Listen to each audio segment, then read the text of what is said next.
people are always talking about how you shouldn't be in an abusive relationship with someone, and usually they're talking about romantic relationships or friend relationships.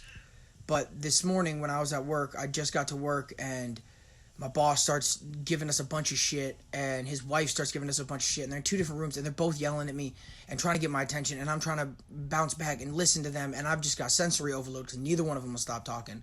And my boss takes me outside and says, if you're not gonna act right and do your job right, then you could just go home right now. And it's really tough to be in a work relationship with somebody who abuses you because they know that they have the power, and they know that your options are leave and not make any money or put up with them. And it's tough to also have an older adult, he's in his late 50s, who has had undiagnosed bipolar disorder for his entire life. And the thing that they were yelling about at work at the beginning was that we didn't clean up the bar last night, and we didn't take out the bar trash, and the bar was a mess. Well, you hired a bartender, and that's her job. And I understand that I need to clean up trash. I get that part. But you cut me, and you and your friends were still drinking at the bar.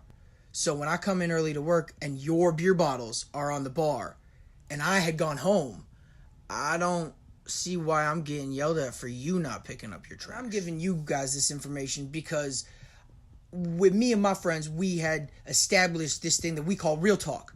So if something happens, you can walk into a conversation and you will preface it by saying real talk. And when you say that, it's not affecting our relationship. It's to be honest with each other.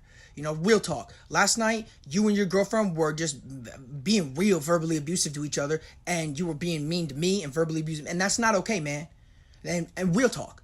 And you begin and end it with that, whatever your advice is, because sometimes we aren't honest with each other because we want to save face and save our relationship as friends, but we all need to be able to give each other real talk.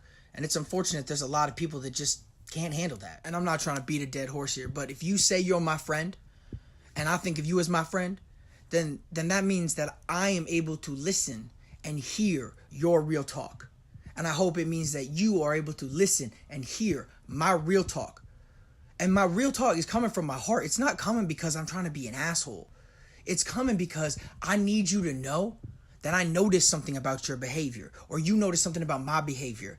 And we're trying to check each other.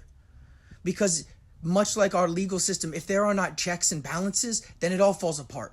And when it falls apart, people end up getting ghosted because they said something and they have no idea what they said that offended the other person, that made them stop talking to them.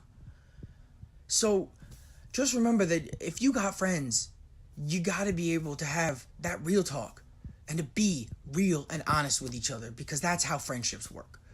That's how they work, with real talk.